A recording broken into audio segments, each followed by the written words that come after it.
2024년 5월 15일 월요일 아침, 초췌하고 불안한 기색이 역력한 한 남자가 충청북도 영동군 경찰서를 찾아왔다. 그는 자신을 이준호라고 소개하며 의심스러운 점이 많은 자신의 형과 조카의 실종 사건을 신고하러 왔다고 했다. 신고를 직접 접수한 사람은 형사팀장인 황인준 경감이었다. 그는 신고자의 얼굴에 서린 심각함을 인지하고 그를 사무실로 안내했다. 형사님, 이준호 씨는 걱정을 감추지 못하는 목소리로 입을 열었다.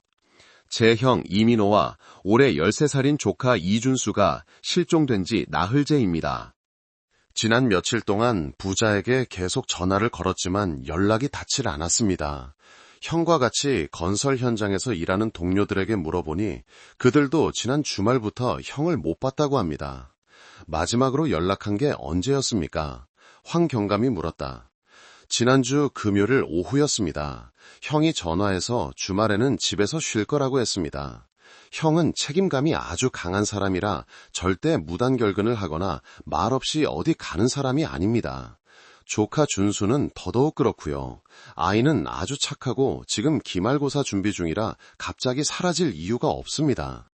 이준호 씨는 잠시 말을 멈추고 가장 말하기 어려운 사실을 털어놓으려는 듯 심호흡을 했다. 어제 너무 걱정이 돼서 형님 댁에 한번 가봤습니다. 그런데 형수인 닥선화 씨는 너무나 태연했습니다.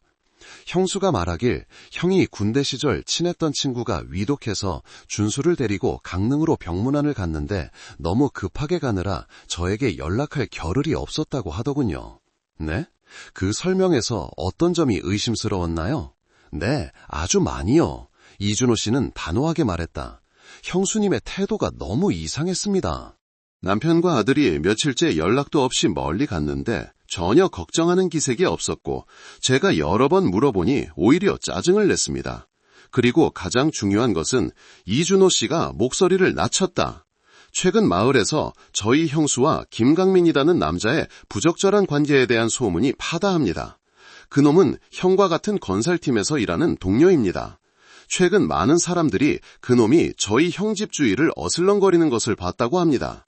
심지어 제가 어제 형 집에 갔을 때도 그놈이 거기에 있었습니다. 저는 정말로 형과 조카에게 무슨 끔찍한 일이 생긴 건 아닐까 두렵습니다. 이준호 씨의 신고는 즉시 경고음을 울렸다. 모순으로 가득한 정황과 제3자의 등장. 이것은 더 이상 단순한 실종 사건이 아니었다. 황인준 경감은 즉시 서장에게 사건을 보고했다. 곧바로 수사팀이 꾸려졌고 첫 번째 임무는 이준호 씨가 제공한 정보들을 확인하는 것이었다. 일단은 실종 사건으로 보고 수사를 진행한다. 황 경감은 팀원들에게 말했다. 1팀은 이준호 씨와 함께 이민호 씨의 집으로 가서 아내 박선화 씨를 직접 만나 태도를 살피고 진술을 대조한다. 2팀은 본서에 남아 강릉에 있다는 군대 동기 정보를 신속히 확인하고 동시에 김강민의 신상과 주변 관계를 파악한다. 약 1시간 후 1팀은 영동군 신진리 알락마을에 도착했다. 이민호 씨 가족의 단층집은 작은 골목 끝에 조용히 자리 잡고 있었다. 수사팀이 도착했을 때 이준호 씨의 말과 똑같은 광경이 펼쳐졌다. 김강민은 툇마루에 앉아 있었고 박선화는 마당에서 빨래를 하고 있었다. 실종된 사람의 집에 평일 아침부터 두 사람이 함께 있다는 것 자체가 매우 비정상적인 상황이었다. 경찰, 특히 시동생의 모습을 본 박선화와 김강민의 얼굴색이 미세하게 변했다. 박선화는 황급히 손을 옷에 닦으며 앞으로 나섰다. 박선화 씨, 저희는 영동경찰서에서 나왔습니다. 황 경감이 말했다. 남편과 아드님이 실종되었다는 이준호 씨의 신고를 확인하러 왔습니다. 현재 이민호 씨와 이준수 군이 어디에 있는지 말씀해 주실 수 있습니까? 박선화는 약간 당황했지만 애써 준비해둔 시나리오대로 말했다. 네, 형사님들, 남편과 아들이요. 그의 군대 동기가 위독해서 강릉으로 병문안 갔어요. 너무 급하게 가는 바람에 도련님께 연락을 못 드렸나 봐요. 그녀는 마치 이런 질문을 예상했다는 듯 상당히 유창하게 말했다. 저희가 확인을 위해 그 친구분의 성함, 주소 또는 전화번호를 알려주실 수 있겠습니까? 그러자 박선아는 우물쭈물하기 시작했다. 그건 저도 남편 친구들 얘기는 제가 잘 묻질 않아서요. 그냥 강릉에 산다고만 했어요. 박선화의 태도는 수사관들의 의심을 더욱 키웠지만 그들은 평정을 유지했다. 바로 그때 황경감의 휴대폰이 울렸다. 본서에 있는 이 팀의 전화였다. 그는 주변에 조용히 하라는 신호를 보내고 전화를 받았다. 보고합니다, 팀장님. 한 형사의 목소리가 들려왔다. 이민호 씨의 군 동기 명단을 신속히 확인했습니다. 강릉에 사는 분이 한 명 있지만 방금 가족과 통화했는데 아주 건강하고 지난 일주일간 민호나 준수라는 이름의 방문객은 없었다고 합니다. 황경감은 전화를 끊고 박선화의 눈을 똑바로 쳐다봤다. 그의 눈빛은 서늘했다. 박선화 씨, 방금 확인했는데 남편분의 강릉 친구는 아주 건강하고 남편과 아드님을 만난 적이 없다고 합니다. 이제 사실대로 말씀해 주시겠습니까? 날카로운 추궁 앞에 박선화의 태연한 가면이 금가기 시작했다. 그녀는 얼굴이 창백해져 말을 더듬었다. 저는 몰라요. 남편이 저한테 그렇게 말했어요. 아마 다른 곳으로 갔을 수도. 김강민이 그 모습을 보고 다가와 소리쳤다. 지금 여자한테 겁주는 겁니까? 남의 부부 사이에 남편이 어딜 가든 아내가 어떻게 다 압니까? 김강민의 개입은 수사관들에게 이 두 사람이 끔찍한 비밀을 숨기고 있다는 확신을 더해 주었다. 하지만 의심은 증거가 아니었다. 현재 그들 손에 있는 것은 하나의 거짓말뿐이었다. 살인사건에 대한 어떤 물증도 없었다. 황인준 경감은 이곳에서 더 이상 실랑이를 벌일 수 없다고 판단했다. 그는 결정을 내렸다. 박선화 씨, 김강민 씨, 이민호 씨와 이준수 군의 실종 관련 몇 가지 확인할 사항이 있으니 경찰서까지 동행해 주셔야겠습니다. 이건 출석 요구서입니다. 현장 조사는 끝났다. 박선화와 김강민은 경찰을 따라갈 수밖에 없었다. 이준호 씨는 다른 경찰관들과 함께 집 전체를 다시 한번 살펴보며 협조해달라는 요청을 받았다. 경찰서로 돌아오는 차 안에서 황경감은 깊은 생각에 잠겼다. 사건은 이제 단순 실종에서 형사사건의 징후를 보이는 사건으로 공식 전환되었다. 박선화는 분명 무언가를 숨기기 위해 거짓말을 하고 있었다. 1팀, 그는 무전기에 대고 말했다. 김강민의 모든 동선과 인간관계를 다시 확인해. 그놈이 정확히 어떤 놈인지 알아내야 해. 2팀은 계속해서 이준호 씨와 다른 주변인들을 상대로 피해자 가족의 갈등에 대해 더 깊이 파고들어. 이 사건은 절대 간단하지 않아. 영동경찰서에서 박선화와 김강민에 대한 첫 번째 조사가 동시에 진행되었지만 획기적인 결과는 없었다. 두 용의자는 명백한 거짓말의 증거 앞에서도 매우 완강했다. 그들은 경찰이 시신을 찾지 못하는 한 자신들이 살인 혐의로 기소될 수 없다는 것을 알고 있었다. 세상 물정에 밝은 김강민은 매우 태연한 태도를 보였다. 그는 이민호 부자의 실종에 대해 아무것도 모른다고 한결같이 주장했다. 저는 억울합니다. 그는 태연한 목소리로 말했다. 저와 선화 씨가 연인 관계였던 건 맞습니다. 그건 저희 잘못입니다. 하지만 민호 씨가 아들을 데리고 어디로 갔는지는 전혀 모릅니다. 그날 밤 저는 선화 씨 집에 가지도 않았습니다. 이준호 씨의 진술은 저에 대한 편견 때문에 저를 모함하는 겁니다. 그는 자신을 불륜남이지만 미스터리한 실종사건과는 무관한 사람으로 만드는 치밀한 이야기를 꾸며냈다. 그는 모든 의심을 피해자 쪽으로 돌리며 그것은 사고였을 것이고 만약 누군가 책임져야 한다면 그건 남편을 제대로 관리하지 못한 아내 박선화라고 주장했다. 한편 다른 조사실에서 박선화는 다른 전략을 사용했다. 그녀는 계속해서 눈물을 흘리며 불쌍한 아내, 아들을 잃고 고통받는 엄마 역할을 연기했다. 저는 정말 남편과 아들이 어디 갔는지 몰라요. 박선화는 흐느꼈다. 그이가 강릉에 간다고 했어요. 저는 그렇게 믿었어요. 아마 거길 안 가고 다른 데로 갔을 수도 있어요. 제 남편은 성격이 원래 좀 변덕스럽고 친구들 꼬임에 잘 넘어가거든요. 저도 지금 너무 걱정돼요. 수사관들이 김강민과의 관계에 대해 추궁하자 박선화는 인정하면서도 이야기를 다른 방향으로 돌렸다. 제가 잘못한 거 알아요. 하지만 저는 남편에게 관심받지 못하는 외로운 여자일 뿐이었어요. 강민 씨가 옆에서 위로해줬고 저는 마음이 약해졌어요. 하지만 그건 한순간의 실수였어요. 저는 절대로 남편과 자식을 버리고 그 사람을 따라갈 생각은 없었어요. 두 사람의 진술은 모두 모순투성이었지만 두 피해자의 실종과 관련된 모든 연관성을 부인한다는 공통된 목적을 가지고 있었다. 거의 8시간 동안의 조사에도 불구하고 형사 구속을 위한 충분한 증거가 없어 영동경찰서는 박선화와 김강민을 출국 금지 및 주거지 제한 명령과 함께 귀가시킬 수밖에 없었다. 황인준 경감은 두 주 용의자를 풀어주는 것이 위험한 결정이라는 것을 알았지만 형사소송 절차에 따라 반드시 해야 할 일이었다. 그러나 박선화와 김강민에 대한 24시간 밀착 감시 계획이 즉시 시행되었다. 그들의 모든 움직임, 모든 통화, 모든 만남은 형사들에 의해 비밀리에 추적되었다. 그와 동시에 다른 수사 라인도 전력을 다해 움직이고 있었다. 한 팀은 김강민의 신상과 인간관계를 더 깊이 파고들기 위해 파견되었다. 보고된 결과에 따르면 그는 결코 간단하지 않은 과거를 가진 남자였다. 그는 고향인 전라북도에서 아내와 결혼했지만 외도와 가정폭력이 발각되어 이혼한 전적이 있었다. 도박으로 인한 적지 않은 빚도 있었다. 김강민은 영동으로 와서 건설 인부로 일했지만 말솜씨가 좋고 순진한 여자들을 유혹하는 것으로 유명했다. 파렴치하고 이익에 눈이 멀었으며 어떤 수단과 방법도 가리지 않는 인물상으로 점점 드러났다. 다른 수사팀은 이민호 씨 가족의 결혼 생활에 대해 더 깊이 파고드는 데 집중했다. 이웃과 가까운 친척들의 증언을 통해 형사들은 이민호 씨 부부의 삶이 겉보기처럼 행복하지 않았다는 것을 알게 되었다. 이민호 씨는 착하고 자식을 사랑했지만 다소 무뚝뚝하고 속마음을 나누는 법을 몰랐다.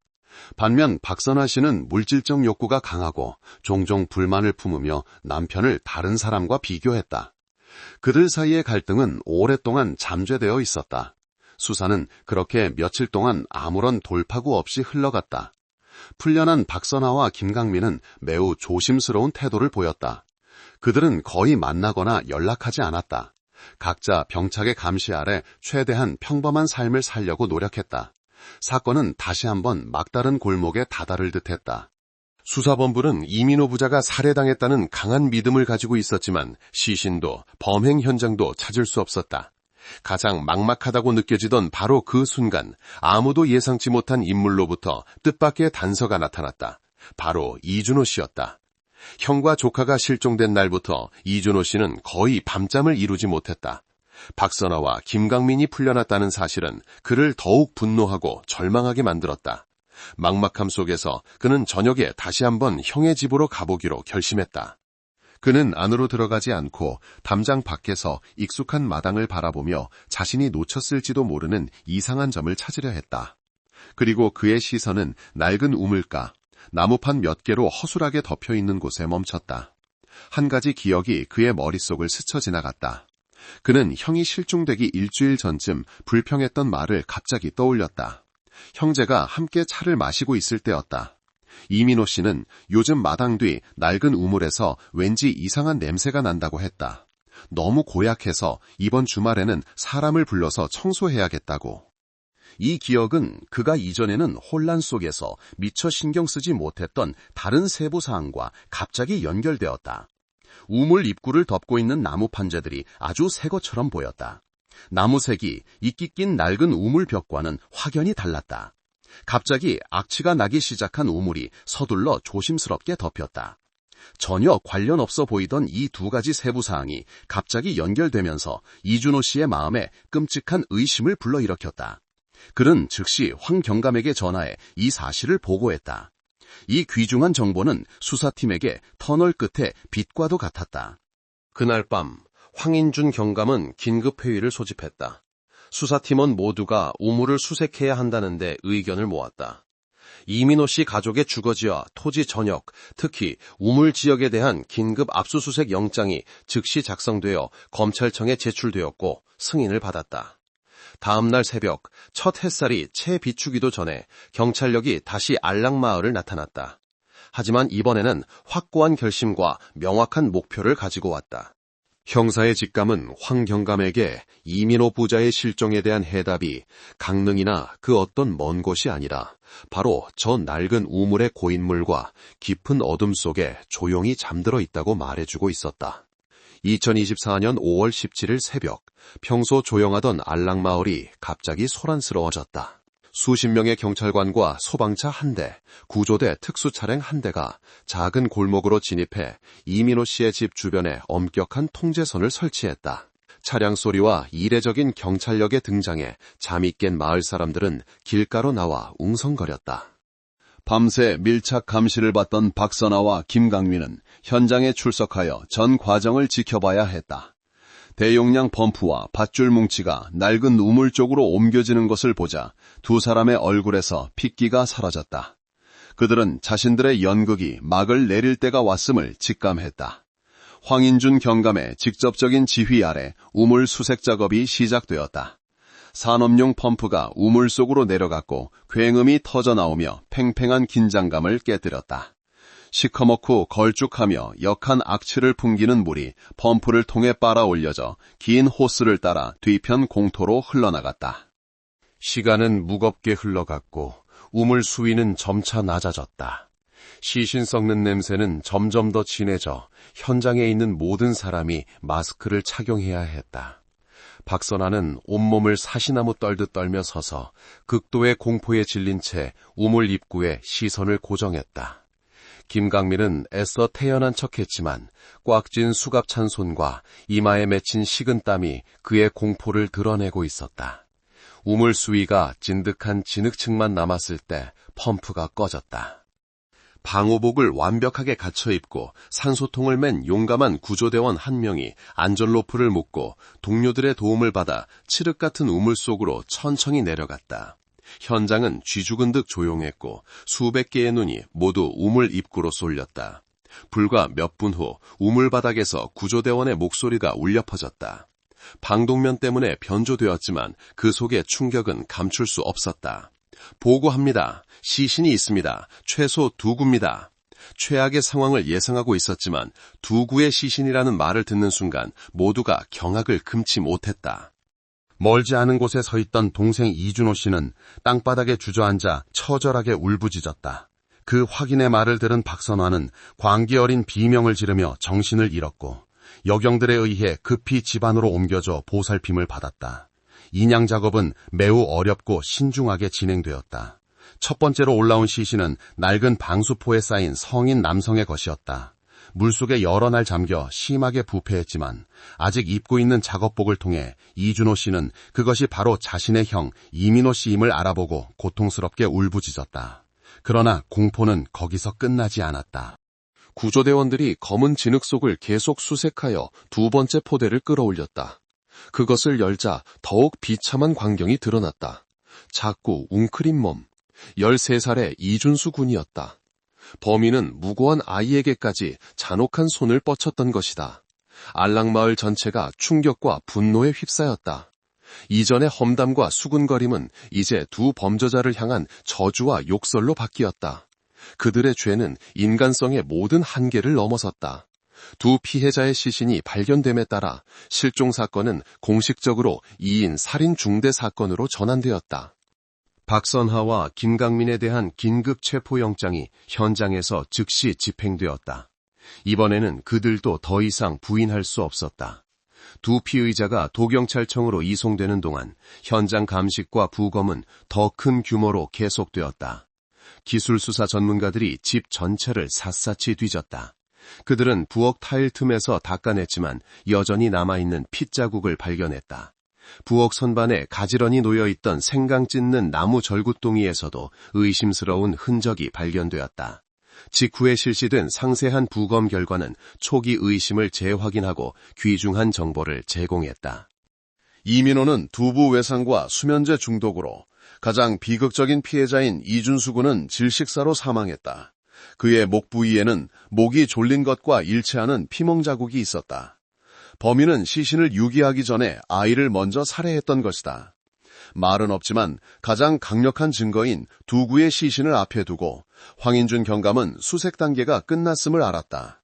이제는 저 인간의 탈을 쓴 두 악마가 용서받을 수 없는 죄에 대해 답하게 만들어야 할 투쟁의 시간이었다. 수사는 이제 무엇을 어디서 찾느냐에서 어떻게 왜를 밝히는 것으로 전환될 것이었다. 현장 감식과 초기 부검이 완료된 후 수사팀은 이것이 계획된 2인 살인 사건임을 확증하는 반박 불가능한 과학적 증거들을 손에 쥐었다. 수사의 초점은 이제 두 주 용의자인 박선화와 김강민이 격리되어 조사를 받고 있는 충북도 경찰청의 두 조사실로 옮겨졌다. 교활하고 완강한 성격의 김강민은 노련한 수사관 팀에게 맡겨졌다. 하지만 예상대로 우물 아래에서 두 구의 시신이 걸견되었다는 통보를 받고도 그는 매우 완강한 태도를 보이며 완벽할 정도로 놀라움과 분노를 연기했다. 세상에, 그게 정말입니까? 김강민은 두 손으로 머리를 감싸지며 소리쳤다. 민호 형이랑 준수가 정말 우물에서 죽은 채로 발견됐다고요? 누가 그렇게 잔인한 짓을 할 수 있죠? 선아가 그런 건가요? 그날 밤 남편이랑 크게 싸우던데요. 세상에, 저 독한 여자. 그는 죄를 부인할 뿐만 아니라 교묘하게 의심의 방향을 돌려 자신을 용의자에서 연인의 범죄의 경악한 목적자 제3자로 둔갑시켰다. 그는 자신은 아무것도 모르며 만약 범인이 있다면 그것은 말다툼 끝에 남편과 자식에게 잔혹한 손을 댄 아내 박선화일 수밖에 없다는 이야기를 꾸며냈다. 한편 다른 조사실에서는 황인준 경감이 직접 박선화를 상대했다. 그는 극심한 공황과 정신적 붕괴 상태에 있는 이 여자가 바로 사건의 돌파구가 될 핵심 골이라는 것을 알고 있었다. 박선화는 넉나간 얼굴, 초점 없는 눈으로 앉아 있었다. 두 구의 시신이 인양되는 것을 목격한 충격이 그녀의 모든 생기를 앗아간 듯했다. 황 경감은 다그치는 질문으로 시작하지 않았다. 그는 테이블 위에 현장 사진들, 이민호 부자의 시신 사진들을 올려놓았다. 그리고 법의학 감정 결과를 올려놓았다. 박선화 씨, 그는 낮고 분명한 목소리로 시작했다. 과학적인 결과가 나왔습니다. 남편 이민호 씨는 머리를 맞았고 강력한 수면제를 다량 투여박았습니다. 아들 이준수 군은 목이 졸려 사망했습니다. 두 사람 모두 우물에 버려지기 전에 이미 사망한 상태였습니다. 이것은 사전에 계획된 살인입니다. 그리고 저희는 당신과 김강민이 바로 범인이라고 믿을 만한 충분한 근거를 가지고 있습니다. 박선아는 아무 말 없이 고개를 숙인 채 어깨를 세차게 떨었다. 한 가지 더 알려드리죠. 황 경감이 말을 이었다. 저희와의 조사에서 김강민은 모든 책임을 부인했습니다. 그는 당신을 사랑한 적도 없고 당신에게 유혹당했을 뿐이라고 말했습니다. 사건이 일어난 밤 그는 당신 집에 있지도 않았다고 했습니다. 그는 당신을 이 사건의 주모자이자 유일한 실행범으로 만들려고 하고 있습니다. 무슨 말인지 알겠습니까? 당신과 함께 범죄를 저지른 자가 죄를 벗기 위해 모든 것을 당신에게 떠넘기려 하는 동안 당신은 혼자서 모든 죄를 짊어지고 있는 겁니다. 경감의 말은 이미 산산조각난 박선아의 마음에 비수처럼 꽂혔다. 어렴풋이 느끼고 있었을지도 모를 내연남의 배신이 이제 적나라하게 확인된 것이다. 그녀는 그를 위해 남편을 배신했고 그를 위해 천인공노할 죄에 발을 들였는데 이제 와서 바로 그가 자신을 혼자 벼랑 끝으로 밀어넣고 있었다. 아니에요. 박선아는 세차게 고개를 저으며 갑자기 울음을 터뜨렸다. 분노와 절망이 뒤섞인 울음이었다. 그놈이 거짓말하는 거예요. 저 나쁜 놈. 전부 그놈이 시킨 짓이에요. 그렇다면 저희에게 사실을 말해 주십시오. 황 경감이 말했다. 어쩌다 자신의 남편과 아들에게 그런 짓을 저지를 수 있었는지 말해 주십시오. 스스로를 구하고 양심의 가책을 덜기 위해서라도 말하십시오. 박선아의 마음속 마지막 방어벽이 완전히 무너졌다. 그녀에게는 더 이상 숨길 이유가 없었다. 제가 다 풀겠습니다. 다 풀게요. 그리고 고통과 죄로 얼룩진 기억의 강물이 흘러나오기 시작했다. 박선화는 숨막히는 결혼 생활부터 자신의 인생 이야기를 시작했다. 그녀는 남편이 착하고 성실했지만 다소 무뚝뚝하고 가부장적이다 아내와 소통하는 법을 몰랐다고 인정했다. 그들의 삶은 그렇게 권태와 먹고 사는 걱정 속에서 흘러갔다. 미모를 가진 그녀는 더 나은 삶을 늘 갈망했고 점차 지루함과 불만을 느끼게 되었다.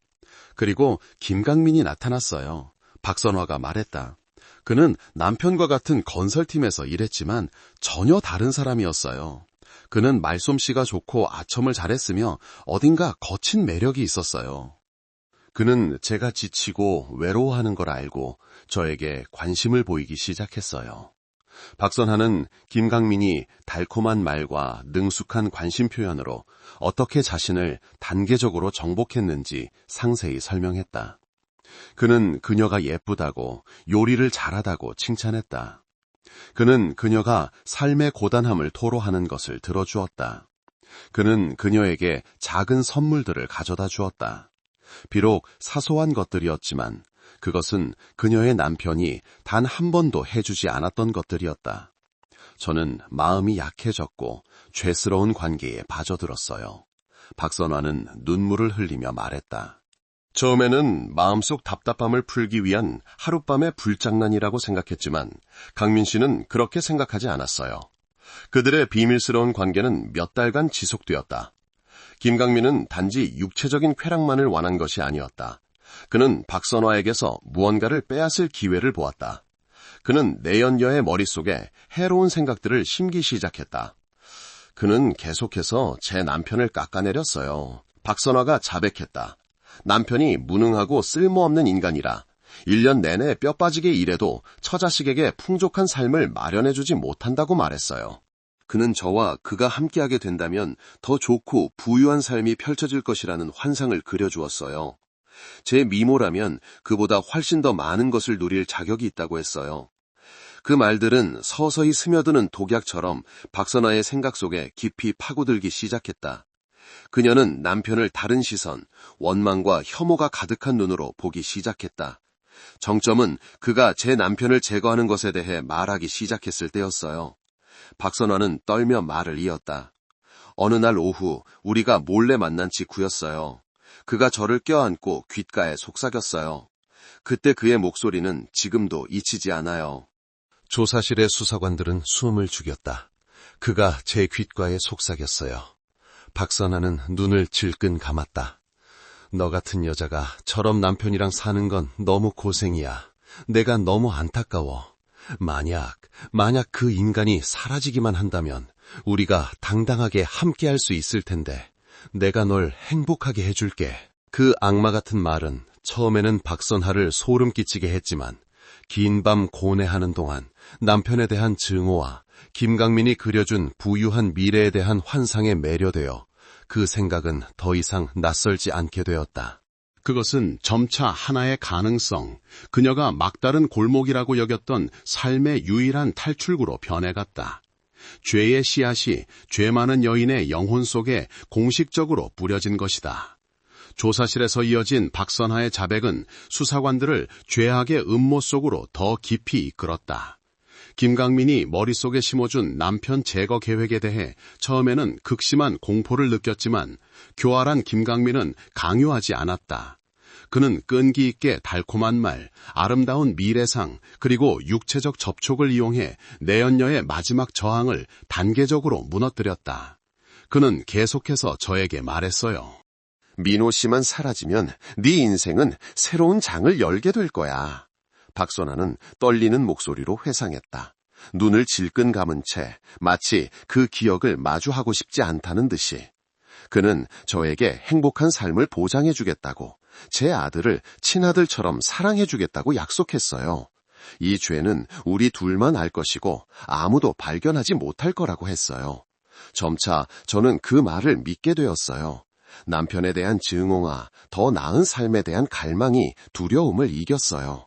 박선화가 완전히 그의 죄악의 소나기에 넘어가자 그들은 구체적인 계획을 논의하기 시작했다. 모든 계획을 세운 것은 바로 김강민이었으며 이는 그의 계산적이고 극도로 잔인한 본성을 드러냈다. 그는 가장 좋은 방법은 사고나 실종으로 위장하는 것이라고 했어요. 박선화가 자백했다. 그리고 마당 뒤에 낡은 우물이 가장 완벽한 장소라고 했어요. 그가 직접 가서 확인까지 했어요. 우물이 매우 깊고 오랫동안 버려져 있어서 시신을 그곳에 밀어넣고 뚜껑을 덮어버리면 아무도 찾지 못할 거라고 했어요. 피해자가 저항할 수 없도록 김강민은 수면제를 사용하자고 제안했다. 그는 아는 경로를 통해 색도 냄새도 없는 고용량 수면제를 구할 수 있다고 자랑했다. 그들의 계획은 주말 저녁을 기다리는 것이었다. 이민호 씨가 힘든 한 주를 보낸 후 술 몇 잔을 마시는 습관이 있었기에 그때가 범행을 저지르기에 완벽한 시간이었다. 그들은 또한 완벽한 거짓 시나리오를 함께 꾸몄다. 이민호 씨가 술을 마신 후 아내와 다투고 화가 나서 아들을 데리고 집을 나갔다는 이야기였다. 하지만 나중에는 강릉 여행 시나리오로 바꾸었는데 그게 더 그럴듯하고 의심을 덜 살 것이라고 생각했다. 며칠 후 김강민은 박선하에게 디아제팜 수면제 열정이 든 약판을 가져다 주었다. 그는 저에게 이 약을 전부 가루로 만들어 소주병에 타라고 지시했어요. 이 정도 양이면 황소라도 쓰러질 거라고 했어요. 박선화는 흐느꼈다. 그 순간 저는 더 이상 돌아갈 길이 없다는 것을 알았어요. 제가 그의 손에서 수면제를 받아든 순간 제 손으로 제 인생과 제 가족의 인생에 마침표를 찍은 것이었어요. 두려움과 초조함 속에서 며칠을 기다린 끝에 마침내 운명의 밤 2024년 5월 12일 밤이 찾아왔다. 박선아의 진술에 따르면 그날 저녁 이민호 씨는 고된 건설 현장 일을 마치고 지친 몸으로 귀가했다. 남편이 피곤해 보이자 박선아는 평소와 다른 관심을 보였다. 소름 끼치도록 위선적인 관심이었다. 그녀는 소박한 저녁상을 차렸지만 그 위에는 이민호 씨가 아주 좋아하는 생선조림이 있었고 미리 준비해둔 소주병을 꺼냈다. 피곤할 텐데 몇 잔 마셔요. 그녀는 스스로도 역겨움을 느낄 정도로 다정한 목소리로 말했다. 이민호 씨는 아무런 의심 없이 자리에 앉아 즐겁게 술을 따랐다. 그는 10수년을 함께 살아온 아내가 자신에게 죽음의 술잔을 권하고 있다는 것을 상상조차 하지 못했다. 이민호 씨가 식사하는 동안 박선화는 떨리는 손으로 미리 가로내어둔 수면제 전부를 몰래 소주병에 쏟아부었다. 그녀의 심장은 가슴 밖으로 튀어나올 듯이 쿵쾅거렸다. 그녀는 두 다리가 풀릴 정도로 겁에 질렸고 남편이 알아챌까봐 두려웠다. 하지만 힘든 하루 일과에 지친 이민호 씨는 아내의 이상한 태도를 전혀 눈치채지 못했다. 그는 첫 잔을 비우고 두 번째 잔을 비웠다. 잠시 후 강력한 수면제의 효과가 나타나기 시작했다. 그는 머리가 어지럽고 눈꺼풀이 무거워지는 것을 느꼈다. 오늘따라 술이 왜 이렇게 독하지? 그는 혀 꼬부라진 소리로 말하고는 식탁에 머리를 박고 깊은 잠에 빠져들었다. 다시는 깨어날 수 없는 잠이었다. 집은 소름 끼치는 정적에 휩싸였고 벽에 걸린 시계의 똑딱거리는 소리와 박선화의 쿵쾅거리는 심장 소리만 남았다. 그녀는 식탁에 쓰러져 있는 남편을 바라보며 앉아 있었다.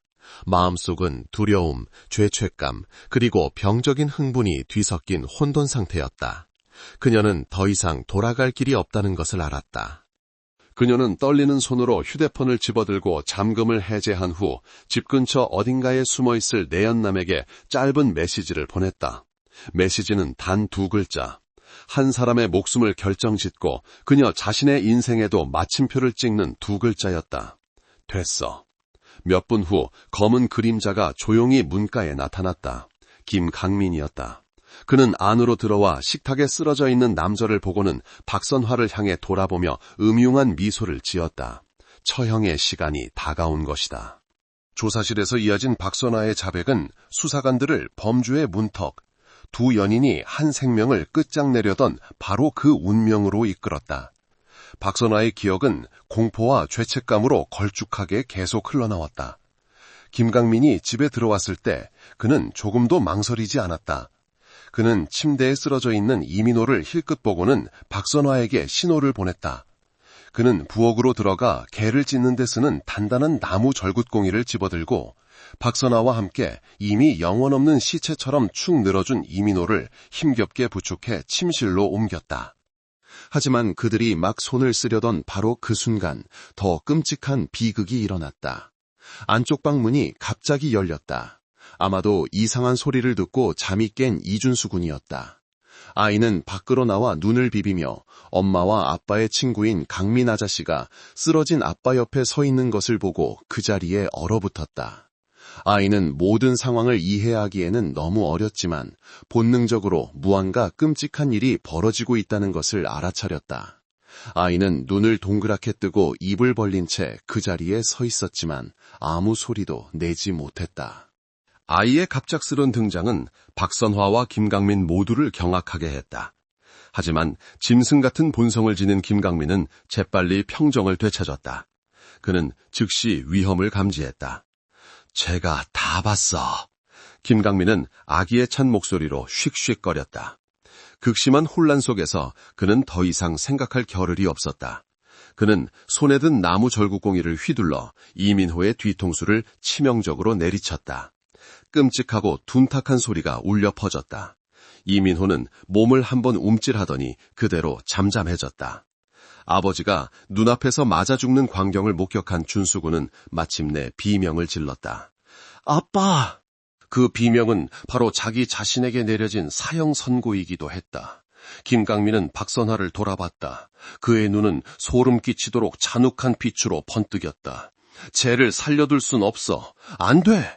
박선화는 비명을 지르며 아들을 와락 껴안았다. 제발, 쟤는 살려줘. 내 아들이야. 제발. 닥쳐. 김강민은 으르렁거리며 박선화를 바닥에 거칠게 밀쳤다. 제가 다 봤다고. 우리 둘 다 감옥에서 썩고 싶어? 말을 마친 그는 준수군에게 달려들었다. 아이는 겁에 질려 돌아서서 도망치려 했지만 그에게 붙잡혔다. 그는 한 손으로 아이의 입을 틀어막고 다른 손으로 목을 힘껏 졸랐다. 준수군은 필사적으로 발버둥치며 엄마를 향해 애원하는 눈빛을 보냈다. 바닥에 쓰러진 박선화는 아들이 살해당하는 광경을 공포에 질려 바라보며 두려움에 완전히 몸이 마비되었다. 불과 몇 분 만에 준수군의 모든 저항이 멈췄다. 작은 집안에는 이제 남편과 아들 두 구의 시신이 남았다. 박선화는 두 시신 사이에 앉아 넉나간 눈으로 허공을 응시했다. 그녀는 더 이상 울지 않았다. 그녀의 영혼 또한 무력하게 아들이 살해당하는 것을 지켜본 그 순간 죽어버렸다. 그 후 밤의 정적 속에서 두 범인은 차례로 두 시신을 마당으로 옮겨 깊은 우물 속으로 밀어넣었고 자신들의 죄를 어둠 속에 영원히 묻어버렸다. 박선화의 끔찍한 자백이 끝나자 그녀는 책상에 머리를 박고 온몸을 경련하며 완전히 기력을 잃었다. 수사본부는 이제 범죄에 대한 더없이 상세한 전체 그림을 손에 쥐었다. 박선화의 서명이 담긴 자백서는 김강민의 완강항을 무너뜨릴 가장 날카로운 무기가 되었다. 내연녀의 상세한 진술과 반박 불가능한 법의학적 증거들 앞에서 교활한 남자도 마침내 죄를 벗어날 길이 없다는 것을 깨달았다. 그는 비록 책임의 대부분과 주모자 역할을 박선화에게 떠넘기려 했었지만 결국 모든 범행을 고개를 숙여 인정했다. 두 범인의 자백으로 수사 단계는 기본적으로 마무리되었다. 직후에 현장 검증이 진행되었다.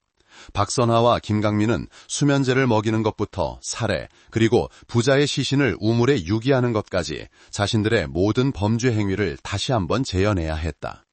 충북도 경찰청 수사본부는 신속하게 수사 결과 보고서를 마무리했다. 모든 사건 기록은 2024년 9월 초 관할 검찰청으로 송치되었다. 이 사건은 여론에 실로 엄청난 충격을 안겨주었다. 범죄의 잔혹성, 특히 또 다른 죄를 숨기기 위해 친아들까지 무참히 살해한 행위는 인간성의 모든 한계를 넘어섰다. 사건 기록은 법원으로 넘어갔고 정의는 실현될 준비가 되었다. 법과 가정의 도리, 그리고 신성한 모성애까지 짓밟은 천인공노할 죄악에 대해 그 어떤 관용도 합당하지 않았다. 두 범죄자의 앞길은 이미 정해져 있었다.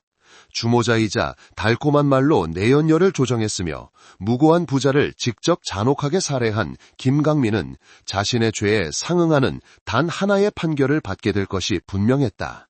사형.